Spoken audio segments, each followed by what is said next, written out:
Hello friends, திலகா கிச்சன்லேருந்து திலகா பேசுகிறேன். இன்றைக்கி நம்ம லஞ்ச் ரெடி பண்ண போகிறோம்.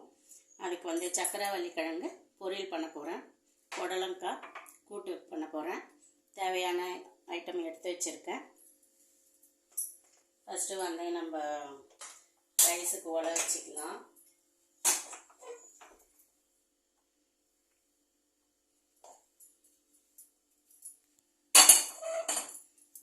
சக்கரவள்ளி கிழங்கு இதில் போட்டுக்கலாம். நல்லா வாஷ் பண்ணிவிடுங்க, மணல்லாம் இருக்கும்.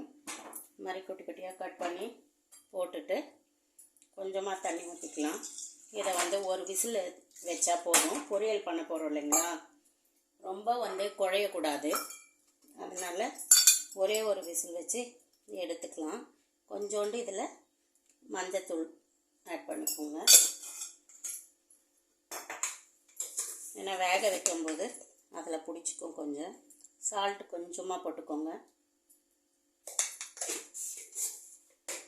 ஒரே ஒரு விசில் வந்தால் போதும்.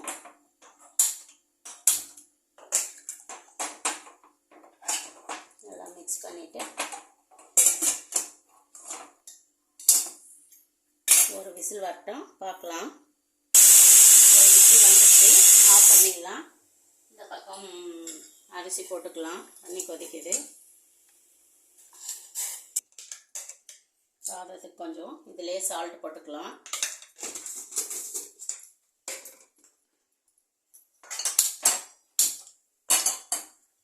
புடலங்காய் கூட்டு பண்ண போகிறேன்.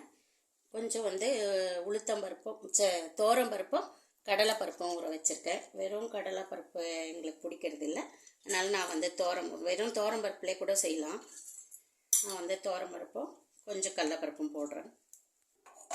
கொஞ்சம் பருப்பு முழுகிற அளவு தண்ணி இருந்தால் போதும். கொஞ்சமாக தண்ணி ஊற்றிருக்கேன். பெருங்காயத்தூள் ஆட் பண்ணிக்கோங்க.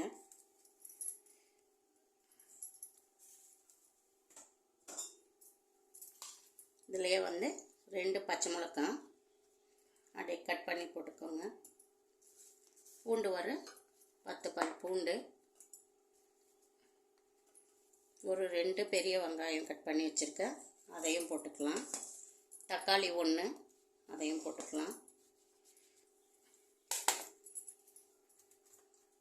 புடலங்காய் 2 புடலங்காய், இது சின்ன சைஸாக இருக்குது, அதனால் 2 புடலங்காய் எடுத்திருக்கேன். இதையும் அப்படியே போட்டுக்கலாம்.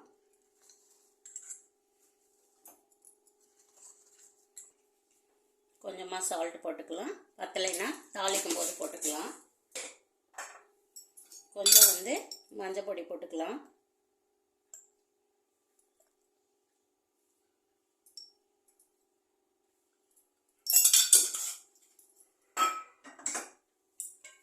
குழம்பு மிளகாய் தூள் 2 பச்சை மிளகாய் போட்டிருக்கோம். உங்கள் காரத்துக்கு ஏற்ற மாதிரி நீங்கள் போட்டுக்கோங்க.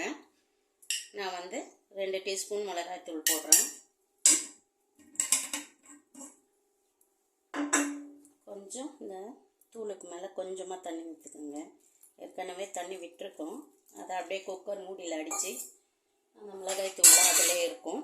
அதனால் இப்போ வந்து நம்ம ஒரு 2 விசில் வச்சா போதும். இல்லை உங்கள் குக்கருக்கு ஏற்ற மாதிரி நீங்கள் விசில் வச்சுக்கலாம். என்னோடய குக்கர் 2 விசில் வச்சா போதும்.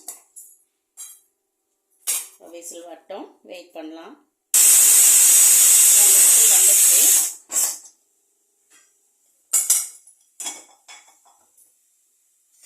சக்கரவள்ளி கிழங்கு தாளிக்க போகிறேன். கொஞ்சம் எண்ணெய் ஊற்றிக்கலாம். ஒரு 2 டீஸ்பூன் எண்ணெய் ஊற்றிக்கோங்க. தோலோடவும் போடலாம். நான் தோல் எடுத்துட்டேன். இந்த மாதிரி குட்டி குட்டியாக கட் பண்ணி வச்சுக்கலாம். இது வந்து ஒரு 3/4 பதம் வந்தால் போதும். ரொம்ப குழஞ்சிச்சின்னா தாளிக்கும் போது நம்மளுக்கு நல்லா இருக்காது. அதனால் ஒரே விசில் விட்டு எடுத்துக்கோங்க.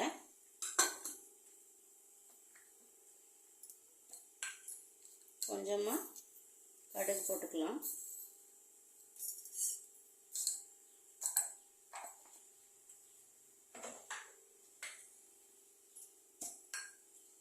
கொஞ்சம் உளுத்தம்பருப்பு போட்டுக்கலாம்.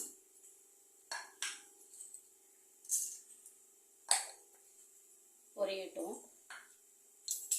இப்போ ஒரு 1/4 டீஸ்பூன் சீரகம் போட்டுக்கோங்க.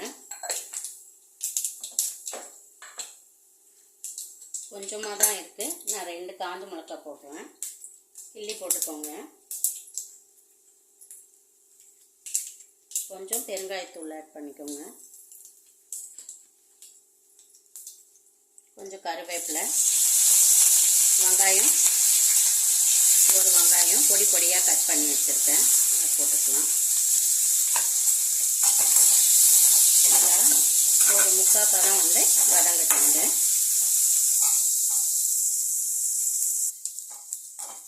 ஒரு 3/4 பதம் வதங்கினா போதும்.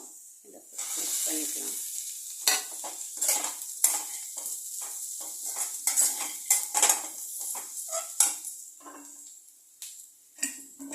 காரம் வந்து ரொம்ப வேண்டாம், கொஞ்சமாக இருந்தால் போதும். குழம்பு மிளகாய் தூள் வந்து 1 டீஸ்பூன் போட்டுக்கலாம். இது இனிப்பு இருக்கும் இல்லைங்களா, நிறைய போட்டோம்னா நல்லா இருக்காது. கொஞ்சமாக போட்டுக்கோங்க. நான் கிழங்கே 2 கிழங்கு தான் போட்டிருக்கேன்.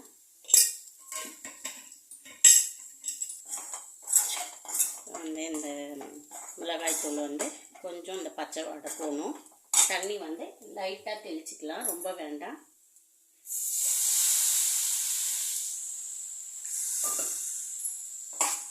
நல்லா மிக்ஸ் ஆகட்டும். வந்து பொடலங்காய்க்கு வந்து கொஞ்சம் ஒரு 3 பத்தை தேங்காய் எடுத்துக்கிறேன். காஞ்ச மிளகாய் 1, கொஞ்சம் வந்து ஒரு 1/2 டீஸ்பூன் சோம்பு போட்டுக்கோங்க. இதை ஒரு பேஸ்ட் மாதிரி அரைச்சி எடுத்துகிட்டு வந்துடலாம். ரெடி ஆகிடுச்சு. உப்பு காரம்லாம் செக் பண்ணிக்கோங்க.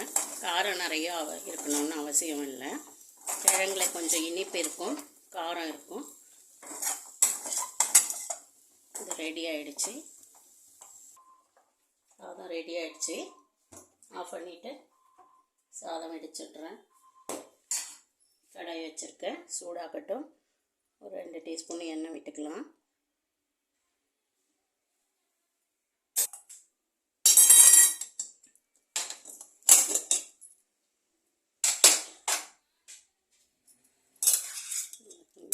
இந்த மாதிரி இருந்தால் போதும். நம்ம இதை தாளிச்சிக்கலாம்.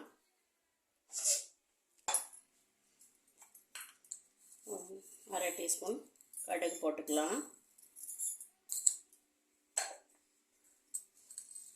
உளுந்து 1 டீஸ்பூன் போட்டுக்கலாம்.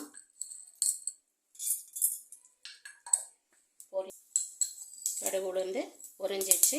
1 டீஸ்பூன் சீரகம் போட்டுக்கோங்க. 2 காஞ்ச மிளகாய், கருவேப்பிலை கொஞ்சம் போட்டு அதில் போட்டுடலாம்.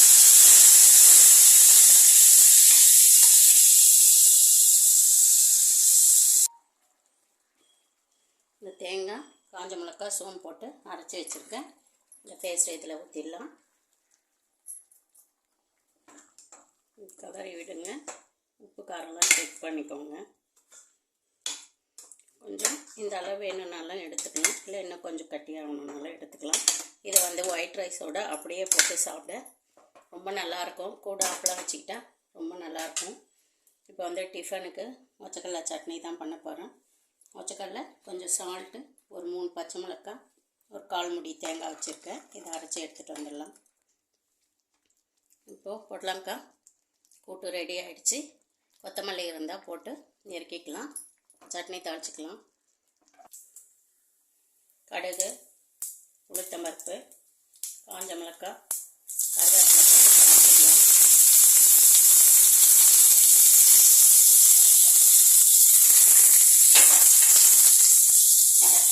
தோசை வைக்க போகிறேன். இன்னைக்கு டிஃபன் வந்து தோசை தான். எங்கள் வீட்டில் தோசை ஊற்றிக்கலாம்.